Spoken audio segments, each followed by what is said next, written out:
क्या संयुक्त राज्य अमेरिका से यूक्रेन के लिए अरबों डॉलर की सहायता वापस आ रही है? अमेरिकी कांग्रेस के प्रतिनिधि सभा, जहां रिपब्लिकन का बहुमत है, ने अचानक यूक्रेन को आगे समर्थन देने, रूस पर नए प्रतिबंध लगाने और पूर्वी यूरोप में सहयोगियों की मदद के लिए एक विधेयक पारित कर दिया। इस विधेयक के पक्ष में कई रिपब्लिकन ने भी मतदान किया, जो रिपब्लिकन पार्टी की स्थिति में बदलाव का संकेत हो सकता है। खासकर अमेरिकी विदेश मंत्री मार्को रूबियो के उस बयान के बाद कि अमेरिका ने रूस के यूक्रेन के खिलाफ युद्ध में पूरी तरह से एक पक्ष चुन लिया है। डेमोक्रेट्स की भी तारीफ करनी होगी। कानून प्रस्ताव को वोटिंग के लिए एक विशेष प्रक्रिया के तहत पेश किया गया, जिसे पिटीशन ऑफ डिस्चार्ज कहा जाता है, जब सांसदों ने हस्ताक्षर इकट्ठा किए ताकि स्पीकर जॉनसन को मजबूर किया जा सके कि वे इस दस्तावेज को वोटिंग के लिए पेश करें। लेकिन इस खबर में कुछ पेचीदगियां हैं जिन्हें हमें आपके साथ चर्चा करनी है। साथ ही इस एपिसोड में हम एक और चिंता की खबर पर चर्चा करेंगे। आज रोमानियाई बंदरगाह में एक जोरदार धमाका हुआ और बाद में पता चला कि वहां गलती से एक यूक्रेनी समुद्री ड्रोन घुस गया था। मेरा नाम अलेक्सेई पिची है। पिची, आइए इस विषय पर मिलकर चर्चा करें। लेकिन शुरू करने से पहले आपसे अनुरोध है कि चैनल को सब्सक्राइब करें, इस एपिसोड को लाइक करें, कोई भी कमेंट लिखें और मेरे टेलीग्राम चैनल पिची न्यूज को भी सब्सक्राइब करें, जिसका लिंक इस वीडियो के डिस्क्रिप्शन में है। तो ये खबर जिसने आज सुबह से ही कई यूक्रेनियों को चौंका दिया। अमेरिकी कांग्रेस के प्रतिनिधि सभा, जो रिपब्लिकन के नियंत्रण में है, ने एक विधेयक पारित किया है जो यूक्रेन को सैन्य सहायता के लिए भारी धनराशि देने और रूस के खिलाफ और भी कड़े प्रतिबंध लगाने की अनुमति देता है। इससे कुछ रिपब्लिकन नेताओं की विदेश नीति के मामलों में राष्ट्रपति ट्रंप का विरोध करने की तत्परता दिखाई दी।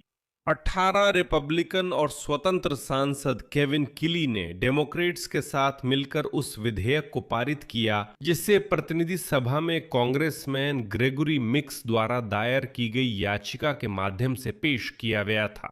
मुद्दा यह है कि सिर्फ इस विधेयक को वोटिंग के लिए लाने के लिए भी सांसदों के हस्ताक्षर जुटाने पड़े, ताकि speaker of house Mike Johnson के वीटो को दरकिनार किया जा सके, क्योंकि वे इसे वोटिंग के लिए लाने से भी इनकार कर रहे थे। आखिरकार मतदान का अंतिम परिणाम ये रहा, 226 वोट पक्ष में और 95 वोट विरोध में। कांग्रेसमैन मिक्स ने यूक्रेन की मदद के विरोधियों से एक अहम सवाल पूछा। मतदान से पहले उन्होंने कहा, उद्धरण, हम सब चाहते हैं युद्ध खत्म हो, सवाल है कैसे। मैं बहादुर यूक्रेन वासियों का समर्थन करने का आग्रह करता हूं, जो अपने भविष्य के लिए लड़ रहे हैं, और उन्हें आत्मरक्षा के लिए आवश्यक हथियार देने का अनुरोध करता हूं। इस अमानवीय संघर्ष के लिए क्रेमलिन पर जिम्मेदारी डालना और रूस को उसके युद्ध अपराधों के लिए जवाबदेह ठहराना। मैं याद दिला दूं, मई में स्वतंत्र सांसद किली ने डिस्चार्ज याचिका पर हस्ताक्षर कर 218वें सदस्य बनकर इस मुद्दे को सदन में मतदान के लिए लाया, और फिर गुरुवार को 6 रिपब्लिकन, किली और डेमोक्रेट्स ने आवश्यक संख्या में वोट सुनिश्चित किए। लेकिन जैसा कि आपने देखा, रिपब्लिकनों ने तो जरूरत से भी ज्यादा वोट दिए। इस विधेयक में यूक्रेन के पुनर्निर्माण में अमेरिका का समर्थन, रूस के दुष्प्रभाव से लड़ाई, बाल्टिक देशों को सुरक्षा के क्षेत्र में अतिरिक्त सहायता, यूक्रेन को हथियारों की खरीद के लिए विदेशी सैन्य ऋण और अन्य प्रावधान शामिल हैं। अगर आंकड़ों की बात करें तो इस विधेयक में यूक्रेन को $1 अरब से ज्यादा की सहायता का प्रावधान है। अगर सब कुछ जोड़ें तो ये कुल मिलाकर $1.8 अरब होता है। इस तरह सैन्य ऋण के रूप में ये राशि $8 अरब तक पहुंच जाती है। साथ ही रूसी वित्तीय, तेल और खनन क्षेत्रों के खिलाफ नए प्रतिबंध भी लगाए गए हैं। इसी दौरान भ्रम की स्थिति बनी। मैंने देखा कि यूक्रेनी वर्ग इस मुद्दे में उलझ गया है। खासकर मेरी टिप्पणियों में भी आपने यही सवाल पूछा था, इसलिए मैं जवाब दे रहा हूं। कल अमेरिकी विदेश मंत्री मार्को रूबियो ने यूक्रेन की मदद पर बयान दिया और उन्होंने कहा कि अमेरिका जल्द ही यूक्रेन को $400 मिलियन की सैन्य सहायता देगा, जिसे पहले पेंटागन के स्तर पर रोका गया था। विभागों में धनराशि अनुमोदन की प्रक्रिया लगभग पूरी है और सहायता आधिकारिक रूप से अनलॉक हो चुकी है। अब मैं उनकी एक टिप्पणी पेश करता हूं। $400 मिलियन अभी विभागों में अनुमोदन प्रक्रिया में है। मैंने पिछले शुक्रवार को भी ये देखा था।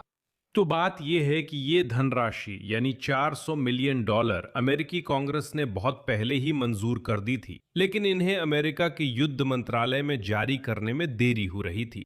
इसका प्रतिनिधि सभा में होने वाले नए मतदान से कोई लेना देना नहीं है। असल में ये पूरी तरह से अलग मामला है।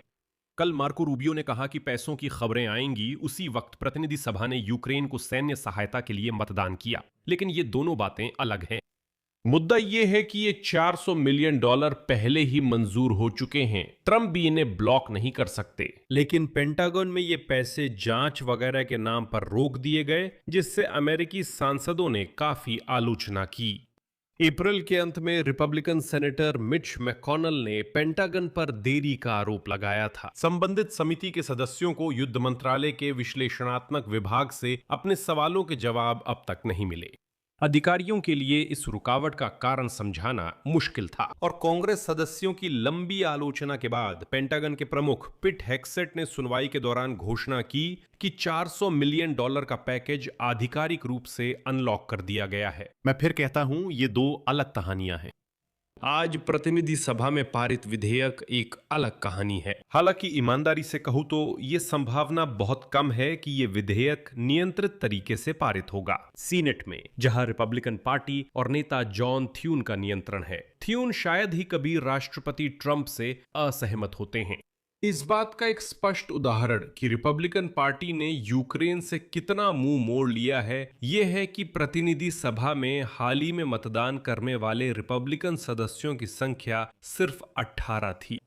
हाँ, ये संख्या पर्याप्त है, लेकिन अप्रैल 2024 में, यानी सिर्फ 2 साल पहले, इसी तरह के यूक्रेन को अतिरिक्त सहायता देने वाले विधेयक के पक्ष में 101 रिपब्लिकन ने वोट किया था। आज सिर्फ 18 ही बचे हैं।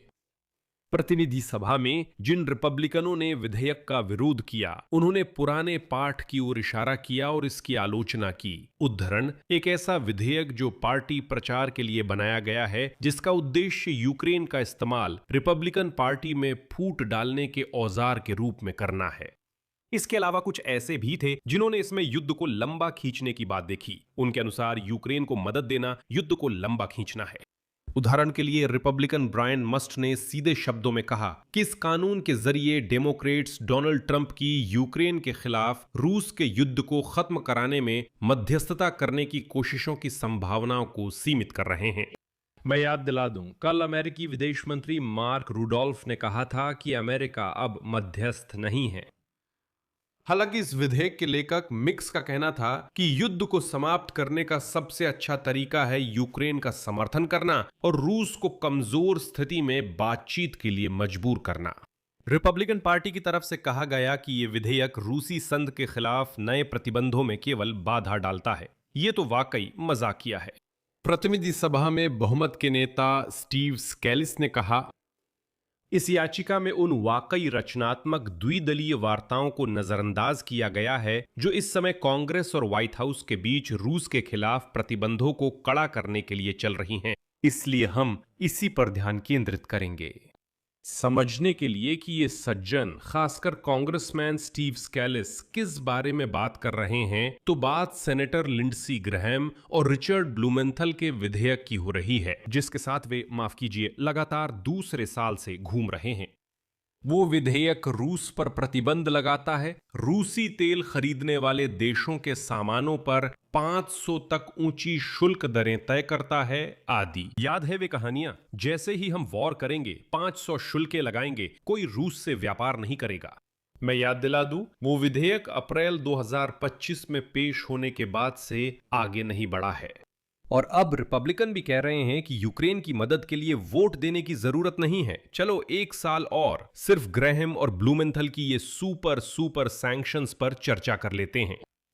यूक्रेन के खिलाफ रूस का युद्ध अब और देशों को भी प्रभावित कर रहा है। आज सुबह रोमानिया के कॉन्स्टांता बंदरगाह के पास विस्फोट हुआ। इस जगह पर पहले एक सैन्य समुद्री ड्रोन पाया गया था। रोमानिया रक्षा मंत्रालय के अनुसार आज सुबह कॉन्स्टांता बंदरगाह में मिला समुद्री ड्रोन करीब 10:30 बजे खुद विस्फोट हो गया। विस्फोट के परिणाम स्वरूप किसी को कोई नुकसान नहीं हुआ।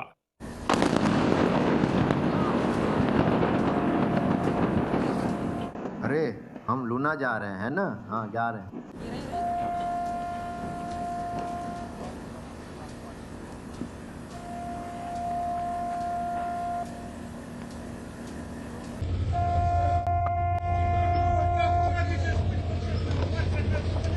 और अब यूक्रेन की सशस्त्र सेनाओं की नौसेना ने स्वीकार किया और पुष्टि की है कि रोमानियाई कॉन्स्टेंटा बंदरगाह के पास मिला ड्रोन यूक्रेन का था। आगे है आधिकारिक बयान।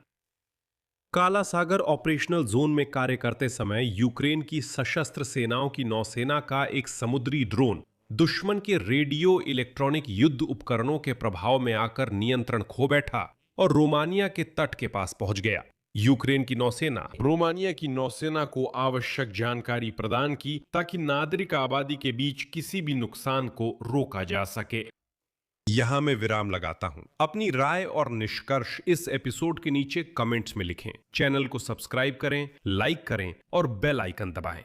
और अगर आप इस YouTube चैनल के काम को सपोर्ट करना चाहते हैं तो आप वीडियो के डिस्क्रिप्शन में दिए गए किसी भी डोनेशन लिंक या डिटेल्स के जरिए ऐसा कर सकते हैं। बस इतना ही। अपना ख्याल रखें। सबको अलविदा।